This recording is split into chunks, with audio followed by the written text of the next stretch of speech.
Occasion ఏదైనా location ఎక్కడైనా తెలుగువారి వేడుక అంటే ఆలివ్ మిఠాయి ఉండాల్సిందే. మిఠాయి అంటే ఆలివ్. శ్రీకాంత్ అసలు ఏం జరిగింది? అంటే 33 రోజుల్లో 7 సార్లు పాము కాటు వేసిందంటే చిన్న విషయం గాదు. అసలేం జరిగిందో చెప్పగలరా? ఇంటి బయట నైట్ టైమ్ అప్పుడు బయటకెళ్ళడం స్టార్ట్ అయింది. మిమ్మల్ని కరిచిన పాముని చంపేసారా? లేదంటే అది తప్పించుకొని వెళ్ళడం జరిగిందా? తప్పించుకోవడం వెతుకుతుంది జరిగింది. ఇంకా చంపలేదు దాన్ని. దొరుకుతలేదు, ఇంకా దొరుకుతలేదు. అది తాచు పామా? లేదంటే చూసినాను. విషం లేని సర్పం అనే ఏదైనా విషయం తెలిసిందా మీకు? విషపాము అని చెప్పారు. సో సెకండ్ అప్పుడు టైం డాక్టర్లు ఏం వెళ్ళినప్పుడు జెప్పారు? తాచుపామా? లేపోతే కట్లపామా? రక్తపింజరి ఇలా ఉంటుంది గదా! ఏ పామని మన చెప్పారు? నాగుపాము అని, అది నల్ల నాగు. నాగుపాము. ఓకే. తల్లిదండ్రులు గాని, మీ పక్కన మీ బంధువులు గాని, కుటుంబ సభ్యులు గాని ఎవరైనా ఉంటే వారితో ఒకసారి మాట్లాడించే ప్రయత్నం చేస్తారా?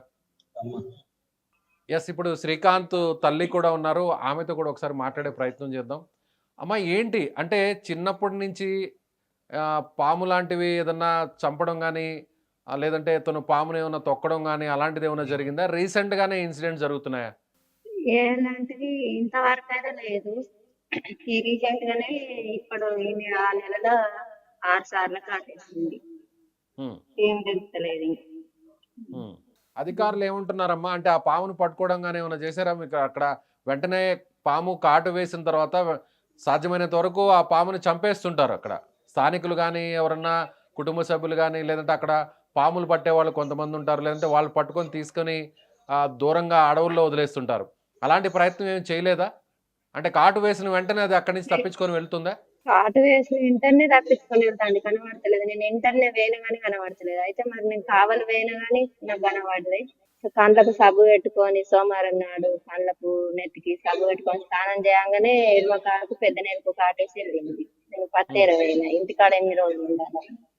ఏమిటికన్నా అయితే అని నేను పత్తేర పోయినా. ఆయన సబ్బు పెట్టుకొని స్నానం చేయంగానే కాటేసి వెళ్తే అమ్మ రా అని మళ్ళీ ఫోన్ చేసినాక వచ్చి వెంటనే హాస్పిటల్‌కు జాయిన్ చేశాను.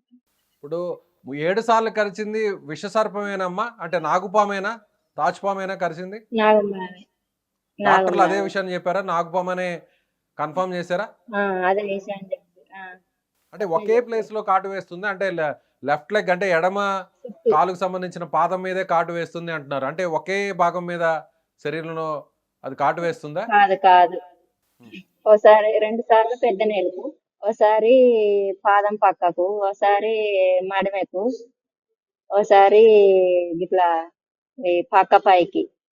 చుట్టూ ఇగ కాలు చుట్టూ. శ్రీకాంత్ గాని, మీరు గాని చెప్తుంటే మాకే షాక్‌కు గురవుతున్నాం. అంటే ఒక వ్యక్తిని పాము కరవడం అనేది బహుశా మనం చూస్తుంటాం. కానీ రెండోసారి వెంటబడి ఆ పాము పగబట్టడమనో, లేకపోతే వేరే యాదృచ్ఛికంగానో రెండోసారి కాటు వేయడం అనేది కూడా అక్కడక్కడ చూస్తుంటాం. కానీ ఇలా 1 కాదు, 2 కాదు, 3, 4, 5, 6, 7 ఇలా 33 రోజుల వ్యవధిలో 7 సార్లు పాము కాటు వేయడం అంటే వినడానికి నాకే ఆశ్చర్యంగా ఉంది. మరి మీరెలా తట్టుకొని ఉండగలుగుతున్నారు? సో, మీరేమన్నా దానికి సంబంధించినటువంటి అంటే కంట్రోల్ చేయడానికి, ఆ పామును పట్టుకోవడానికి ఏదన్నా ప్రభుత్వ సహకారం గానీ, లేదంటే సర్పాలని పట్టుకునేటువంటి వాళ్ళనేమన్నా ఆశ్రయించడం గానీ, స్థానికంగా ఉన్నటువంటి ఏదన్నా ఫైర్ డిపార్ట్‌మెంట్ గానీ, ఫారెస్ట్ డిపార్ట్‌మెంట్ గానీ, ఏదన్నా సహాయం కోసం మీరు అడగడం గానీ, వెళ్ళడం గానీ జరిగిందా? ఇంతవరకు జరగలేదు సారు. ఇంతవరకు జరగలేదు. అయితే నేను ఒక్కదాన్నే ఉంటున్నా గదా! ఇగ ఎంబడి నేనే ఎలా తీసుకుంటా అత్తను. ఎటు తిరుగుతాడన్నా గాని 2 రోజులు ఇంటికాడ, కడమ రోజులు హాస్పిటల్‌ల గిట్లనే జరుగుతుంది. ఎటు పోదాడన్నా సందిత్తలేదు. భయపడతారు గదమ్మా! 2 సార్లు, 3 సార్లు పాము కాటు వేస్తే, నాలుగోసారి ఇంట్లో నుంచి భయపడతాం బయటికి రావాలంటే మరి. భయమేస్తుంది. అలాంటిది మీరు అక్కడ లోకల్‌గా ఉన్న పోలీస్‌కో, లేపోతే ఫారెస్ట్ డిపార్ట్‌మెంట్‌కో అక్కడ ఎవరో ఒకరికి చెప్పాలి గదా! మరి ఆ పాముని పట్టుకునేటువంటి ప్రయత్నం ఏదో విధంగా చేయాలి గదా! కండ్లకు కనబడతలేపాయె పోయేవారికే ఏమని పట్టియాలన్నట్టుగా ఇట్లా భయమైతాంది. అయితే బాత్రూమ్‌కు మేన్సుతో ఎళ్తాం ఎప్పుడు పడితే అప్పుడు. నేను 4 సార్లు చెకేసినా నాకు కనబడది. హ్మ్. ఈయన పోయేవారికే కాటేసి ఎళ్ళిపోవుడు. మీకు కనిపించట్లేదు. మాకు కనిపించట్లేదు. కేవలం మీ అబ్బాయి శ్రీకాంత్ మాత్రమే కనిపిస్తుంది. అంతేనా? ఆ! అంతే. ఏమంటున్నారు? డాక్టర్‌లేమంటున్నారు? అక్కడ ఉన్నటువంటి కొంతమంది ఏమన్నా మీకు అంటే ఇంట్లో వాళ్ళు భయపడడం లాంటిది జరుగుతుంది. ఏదైనా మీకు సర్పదోషం గాని, లేదంటే పాము పగబట్టడం అనేది అంటుంటారు కదా! సో, అలాంటిది ఆహ్, జరిగిందనుకుంటున్నారా? లేదంటే యాదృచ్ఛికంగానే జరిగిందనుకుంటున్నారా? బ్లాక్ మ్యాజిక్ అంటూర్రు, సర్పదోషం అంటూర్రు కొందరు. ఎవరికి నచ్చినట్టు వాళ్ళు. ఓకే. శ్రీకాంత్ ఏంటి మరి ప్రభుత్వ సహాయం ఏమైనా కోరుకుంటున్నావా ఏంటి? సుమన్ టీవీ ద్వారా సో ఇప్పుడు ఇది చాలా అరుదు, ఒక రకంగా వినడానికే విస్తుపోయేటువంటి పరిస్థితి. సో ఇప్పుడు ఏం చెప్పదలుచుకున్నావు? నీకు ఏదైనా సహకారం అందించడానికి లేదా ఆ పామును గుర్తించి పట్టుకొని సో ఆ ప్రాణభయం నుంచి నిన్ను కాపాడడానికి ఏదన్నా ఎవరినైనా ప్రభుత్వాన్ని ఏదన్నా రిక్వెస్ట్ చేయదలుచుకున్నావా? మన తోట హరీష్ అని మన పాస్పోర్ట్ తీసుకున్నాడు. ఈమాంటి ఇస్తలేదు, అదొక ప్రాబ్లం ఉంది. అందుకే ఇలా సూసైడ్ చేసుకున్నాడు. సూసైడ్ ప్రయత్నం చేసావా? అవునవును. అందుకే హాస్పిటల్. ఎందుకు సూసైడ్ అంటే ఇంకా అంటే పాస్పోర్ట్ తీసుకొని మాకు ఇవ్వడానికి 30,000 అడుగుతాను. ఓకే, అంటే అప్పుగా తీసుకున్నావా అతని దగ్గర? పాస్పోర్ట్ అప్పు ఏం లేదు. వీసా కోసం పెట్టాం. వీసా కోసం, ఓకే, దుబాయ్కి వెళ్ళడానికి. వీసా కోసం పెట్టాం. దుబాయ్ కోసం వీసా కోసం పెడితే ఆయన చెప్పింది ఒకటి ఉంది. అందుకనే 30,000 ఇస్తే గానీ అదే ఆ పాస్పోర్ట్ ని నీ పాస్పోర్ట్ ని తిరిగి నీకు ఇవ్వను అంటున్నాడు. ఇవ్వను, ఏం చేసుకుంటావు చేసుకో, ఎవరికి చెప్పుకున్నా ఏం చేస్తా. సో ఇంకా ఆ బాధ ఓవైపు సర్పభయం, మరోవైపు ఈ విధంగా ఆర్థికంగా ఇబ్బంది పెట్టడం, సో విదేశాలకు వెళ్ళాలంటే వెళ్ళలేని పరిస్థితి, పాస్పోర్ట్ తిరిగి ఇవ్వని పరిస్థితి. కాబట్టి ఇంకేం చేయాలో తెలియక ఇలాంటి అఘాయిత్యానికి పాల్పడ్డావు, అంతేనా?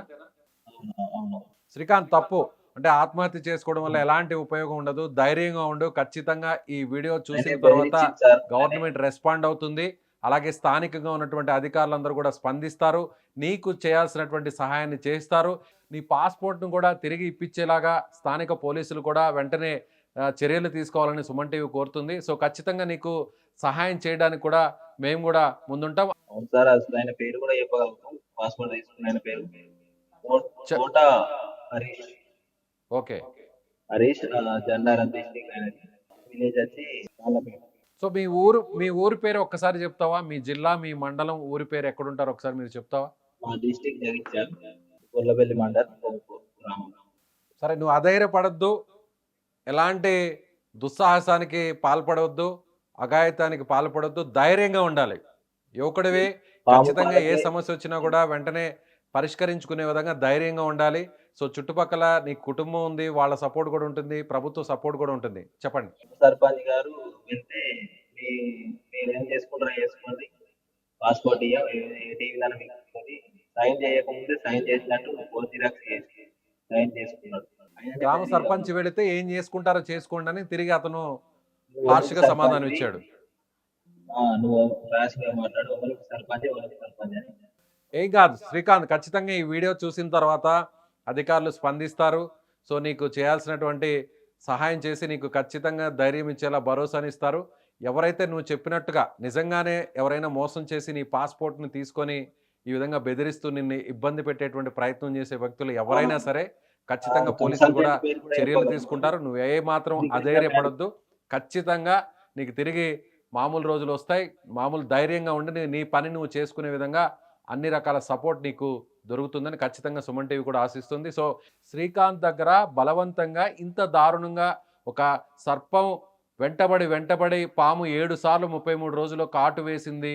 సో తిరిగి తాను భయపడి బయటకు రావాలంటేనే ఒక భయపడేటువంటి ప్రస్తుత సిచ్యువేషన్లో ఉన్నటువంటి శ్రీకాంత్ని మరోవైపు డబ్బు పేరుతో, అప్పు పేరుతో మరో వ్యక్తి పాస్పోర్ట్ తీసుకొని 30,000 ఇస్తే కానీ తిరిగి ఇవ్వకుండా బెదిరిస్తున్నటువంటి పరిస్థితి. సో అది తట్టుకోలేక ఓవైపు పాము కాటు భయం, మరోవైపు ఆర్థిక పరిస్థితులు ఇవి తట్టుకోలేక అతను ఆత్మహత్యానికి పాల్పడ్డాడు. ప్రస్తుతం అతను హాస్పిటల్ నుంచే ట్రీట్మెంట్ తీసుకుంటూ సుమన్ టీవీని ఆశ్రయించాడు. సుమన్ టీవీకి కాల్ చేసి ఖచ్చితంగా నాకు న్యాయం చేయాలనేటువంటి కోరిక చేయడంతో వెంటనే సుమన్ టీవీ అతన్ని లైవ్లో తీసుకొని ఈ వీడియో చేసేటువంటి ప్రయత్నం చేసింది. అతను హాస్పిటల్లో ఉండి మాట్లాడడానికి ఇబ్బంది పడుతున్నా కూడా సో అతనికి ఉన్నటువంటి కష్టాన్ని ప్రపంచం దృష్టికి తీసుకువెళ్ళాలి.